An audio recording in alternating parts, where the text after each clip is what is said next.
Welcome back, YouTube, to Icy Chap's Edge. I am Icy Chap here with another knife review. Sometimes you want a knife that can do it all. You want a knife that can serve as a utility blade, has some applications in a survival situation, and can also serve as a tactical choice. Enter the Ontario RAT3. It does all of those tasks. I don't think it does any of them perfectly, but it will serve all those roles all in a very compact, very lightweight package. Knife is made by the Ontario Knife Company. It is a Jeff Randall design, and now the knife is being made by Rat Cutlery. They made some modifications to it. It has a longer handle.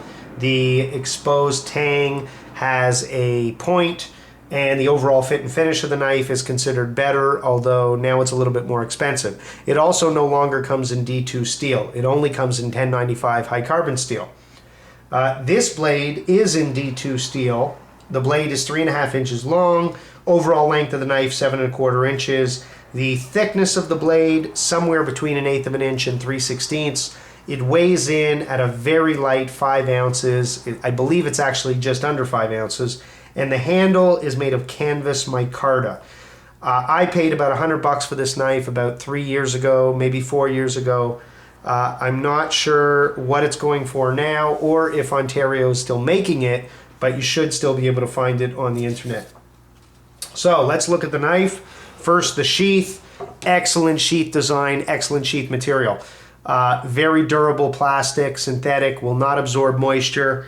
Another great feature, right there, you notice a drainage hole. Not enough knife companies use drainage holes. Very important when you're dealing with high carbon steel because you want the water to drain out of the sheath and not keep it next to the blade. Also, carry options, lots of rivets, you can use lashings. This knife actually did come with a clip and a tech lock, both of which were attachable with screws. So lots of carry options for the sheath. This sheath is obviously in tan, but it did come in olive drab green and black, and those would be better options for a tactical blade.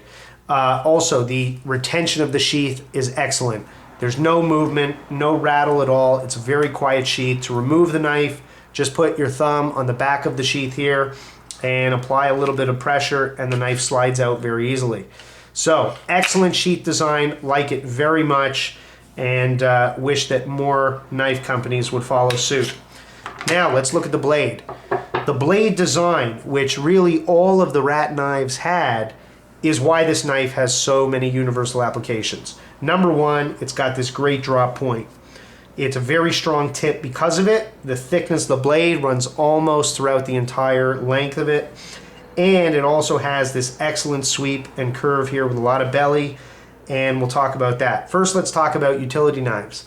Utility knives need to be compact and lightweight. They need to have good edge retention, and they need to have a comfortable handle.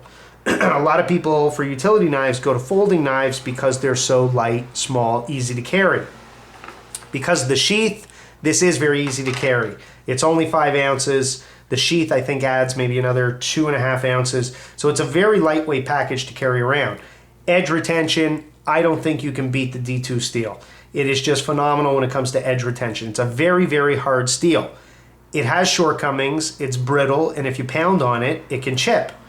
But once you put an excellent edge on this knife using ceramic rods, diamond rods, whatever you prefer, it's going to hold the edge. You can cut virtually anything you would need in a day-to-day application, like fabric, synthetic fabrics, clothing, rope, both natural and synthetic fibers. You cut plastics, and this knife is not going to dull. Very difficult to dull this knife. The handle I find very comfortable, but it does have its shortcomings. Number one, the canvas micarta feels good, but it's not textured. So you don't have really excellent purchase on it unless you use a very solid positive grip. It does have a deep finger choil, which allows you to choke up for excellent control, and the length of the blade means that it's going to be weighted more towards the handle, so it's going to be a very nimble knife. Very good jimping on the back of the blade, which I'll show you right there. And that also allows you to get your thumb dug in pretty firmly, and you're going to have good purchase. Some people would like a longer handle. I don't mind it, but that might be a hit against the knife. But Because of the shape, deep belly, it's going to be excellent for cutting tasks, and it really will retain that edge. Talking about survival blades, I just want to talk real briefly about large chopping blades. I love them and I use them, but you don't always need them.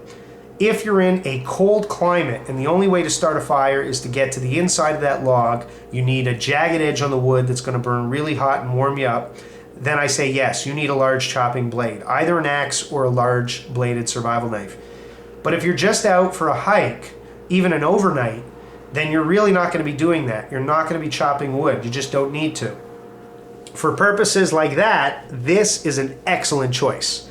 Couple things to point out. Number one, the jimping on the back for starting fires is excellent. When you grind it against some wood sticks, you're going to create shavings. That's going to provide tinder. If you run the blade down those same sticks, you can create feather sticks. Also excellent tinder. People who use magnesium fire starters, you can use the jimped spine to scrape down shavings off of that magnesium bar, and then use the jimping to spark the flint bar, and that's going to save your edge, and it's going to create good sparks. You can also use this on a Swedish fire steel and again get very hot sparks. So the jimping has a lot of applications for survival. You can use this blade as a skinning knife. If you choke up using the finger choil, get your finger on the spine, very good skinning knife. You would not be able to do that with a longer blade as effectively. The handle is good because you can remove it using an Allen wrench, and if there's water or ice that gets underneath that handle, you will be able to clean it out. But again, I don't know that I would be using this knife in that kind of climate anyway, but it's nice to have that capability. Does accommodate a lanyard, important for a survival knife. I have a lanyard for this knife, but I took it off for the purposes of the review. The finish is very, very durable, and that's important for D2 steel because it will corrode. 1095, it's even more important. This phosphate finish is excellent. I have a larger version of this knife, which is a big, heavy chopping blade, and after chopping through lots and lots of wood, the phosphate finish is still more or less intact. Let's talk about tactical usages. Well, the knife has limitations. We can see that just because of the size. It's a little bit shorter than most of the tactical knives out there that you're going to want to be employing. I would not want to use this as my primary weapon. That being said, because the sheath offers so many carry options and because the knife is so light, I could carry this with me every day and have a great utility knife and a backup weapon if I needed it. The thickness is all the way through the spine, makes this a very strong tip for stabbing. There are sharper tips out there, but this is a very decent one. Also, because of that nice sweep, it's a decent slashing weapon. You are going to have deep slash cuts, although your range is not going to be as good. It doesn't have a hilt, but the deep finger choil forms a kind of de facto hilt there, which will protect your fingers. I would like better texturing on the handle, give me a more positive grip. The tang is exposed at the bottom, does give me a hammering pommel to use as a secondary weapon. So it is a decent backup weapon. I wouldn't choose it as my primary fighting knife, but it does have applications. So, what to say about the RAT3? Basically, this is a do-everything knife, kind of a jack of all trades, master of none.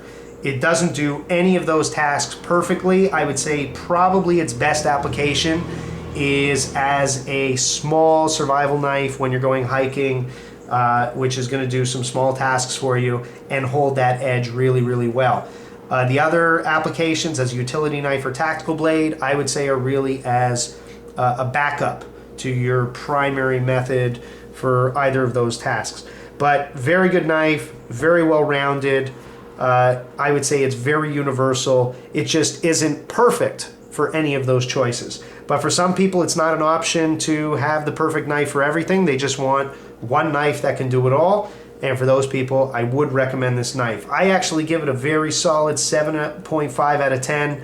I like it very much, and I've used it extensively. And as you can see, it's none the worse for wear. This is Icy Chap signing off. Please leave comments. Let me know how you like the review. And have a great day. Bye-bye.